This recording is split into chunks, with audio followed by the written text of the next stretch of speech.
Thanks very much, Eileen. On today's programme, as we're in the conker season, Éanna explains why chestnuts are in short supply. We hear from a Maasai elder about the effect of climate change on his way of life. And Terry meets Paul Freeney to take some wildlife photos. Ah, there we go. That's a lovely shot, that. Yeah. Oh, it is a haven of tranquility. It's beautifully peaceful here. You would never tell you're in the city here. Yeah.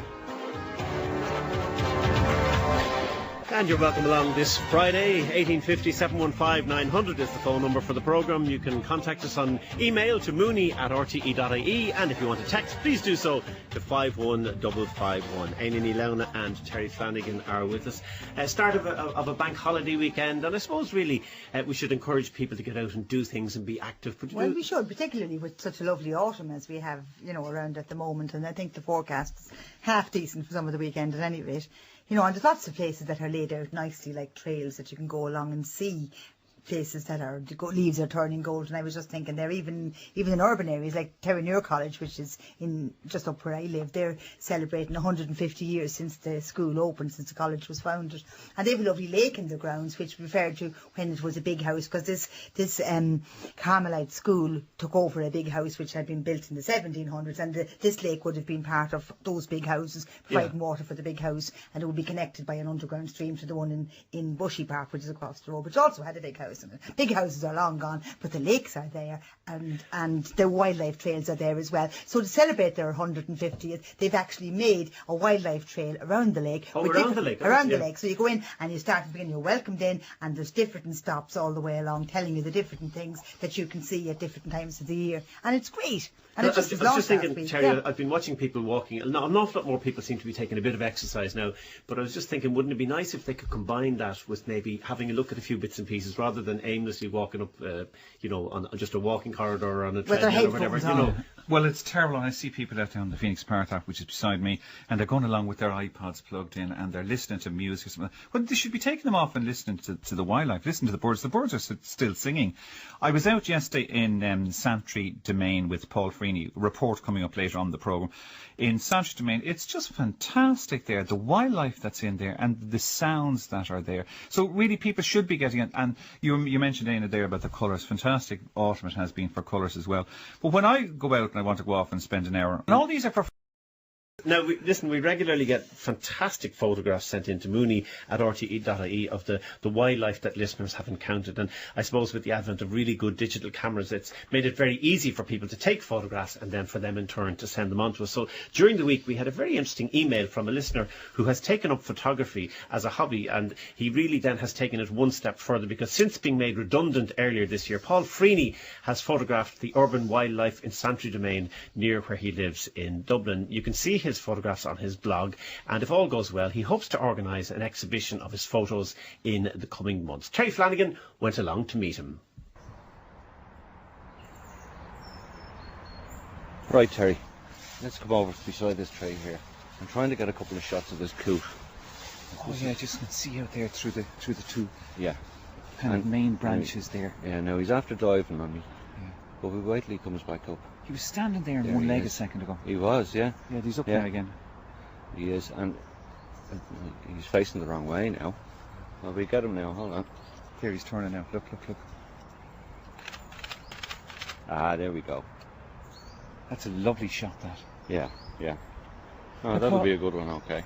We're out here in Santry Domain. It's a wonderful place. There's traffic all around us, but yet we're in this little oasis of wildlife. Oh, it is a haven of tranquility. It's beautifully peaceful here. You would never tell you're in the city here. Yeah. So. And we're surrounded by such wildlife. We've the cygnets here. They're not 10 feet away from us. That's right. Yeah. And there are two of them, I see. Yeah, there are two of them left. They're looking for food. There were 5, but the other 3 have been ousted by their father, who obviously thinks there isn't enough room on the lake for the 5. That time of year, and I see they're getting the white colour. Yes. And I see there on the log we've all the mallards. We have indeed, yes, and there's a huge amount of mallards this year. There was an early flush of mallards that all disappeared, unfortunately, due to the herons that live here. But there were so many came later on that I think they've all survived, and they're doing very well. Now, you're a wildlife photographer. Yes. Explain. Well, not by profession. I was actually made redundant from my employment in January, and I've always been a photographer. But I've taken to coming over here almost every day, taking photographs, posting them on the internet, writing a little report, and there are people all over the world now who visit every day to see what's happening. Here in Santry? Here in Santry, yes. Yeah. So you're coming every day, so you must see, for the last, 6 or 8 or 9 months or so, lots of changes here. Oh, huge changes, yeah. Well, tell us some changes. Well, from the very start, I suppose at the start in February or so, it looked a bit like this.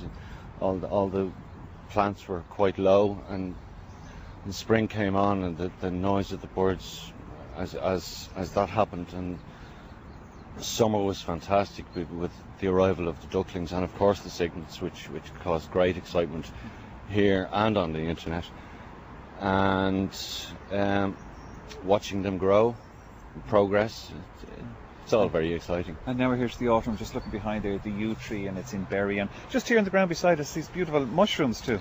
Yes, so indeed, it's not just animals, there's lots of plant life around Oh, here. absolutely, yeah, and I'd say at least 50% of my photography is plant life. And I'm just watching here, just the mallards coming right up beside us. You must feed these to bring them close, do you? I used to, but then there's controversy now over feeding them bread. There's a lot of swans in Cork this year apparently were killed, so I've given up feeding them, but they still come over to you anyway thinking that you have food, so you can still get your photographs. And I see the planes going over here because we're very close to the airport. Any effect do they have on the wildlife here? Absolutely none, and I didn't realise there was a plane there till you mentioned it, because I don't hear traffic noise when I'm here. I could be in the middle of the country. Yeah. You know? Now you have an exhibition coming out soon. Well, I'd like to have an exhibition coming on soon. I have the material photographic wise. I've investigated galleries, etc., etc. But I thought the best thing would be to have an exhibition locally, and I got in touch, believe it or not, with Omni Park Shopping Centre, and they're very interested in hosting an exhibition. So all I need now is a sponsor. So you're looking for a sponsor, and I presume it would be all wildlife photography. Oh yeah, absolutely. It would be all Northwood. Right. I obviously take photographs elsewhere, but I concentrate here, and I have enough material to do what I think is a very good exhibition of photography of Northwood. It must have been pretty heart-wrenching leaving the job after a long number of years. Did you find comfort in coming here in photographing? Yes, this is my oasis from the world. When I come here, let's say I spend an hour a day here. I don't have to think about unemployment or money or bills or anything else. I purposely, when I get here, walk slowly and relax. I'm sure my heart rate goes down until I start taking photographs, and the adrenaline rushes then, you know. So wildlife is good for you? Wildlife is good for everybody. Well, come on, let's move on here. I want to get a few nice photographs so we can have them up on the website. Sure. We'll head up here. Yeah. I saw a lovely there's some moorhens over there too. I think they're wonderful. Oh yeah, we have. I tell you what, that is very calming, Terry. Yeah, it's lovely. I can see why you come in all like that. Yeah, until a certain person on my right jumps on me. Starts getting at you. It's worse than home. I'm just looking at some of the photos. Now, we have some of these on our own website, rte.ie/. Oh, she's gone very quiet. She's not going to say, look. I'm on strike. I have to apologise there. I won't talk about next hour. And then you'll be sorry. Oh, hello, lads. A fantastic idea, Terry, to be able to take, obviously, unfortunately, he lost his job, but he's able to then combine his love of nature and his photography skills. Yeah, I've never met or heard of him before, and I met Paul yesterday morning, and we went out for a walk, just literally for an hour, to walk around Santry to Main. It was a pleasure to be with him, and for him just to walk you around. And he's such a soft, calming man himself, and just showing me the wildlife there and showing me the photographs that he's taken. And he's got some spectacular photographs, and he's not. And a all professional regular photographer. things. I mean, ducklings, swans. Things that anybody could go and photograph. Can look And lots of photographs of plant life as well. Most people would never think of taking photographs of trees, of the leaves of trees. And this autumn, as we've said lots of times, has been a great autumn for colour. So to go out there and to take photographs of the trees, of the horse chestnut leaves, of the beech leaves now that are in colour at the moment. Also, I said, what about the last couple of days now? It's been very, very wet. He said, no, you come over here now when it's raining as well, and you get just a totally different set of photographs. In fact, he was showing me there, this is where the cygnets come out here, and they feed here on the water in the gutters on the side of the road. I love the crispness of a sunset on a cold day when you see the shimmering light and maybe glistening leaves and the changing colour of the leaves and the water and the rivulets and the droplets and all that. Yeah. I'm not a photographer. I've no skill in that regard.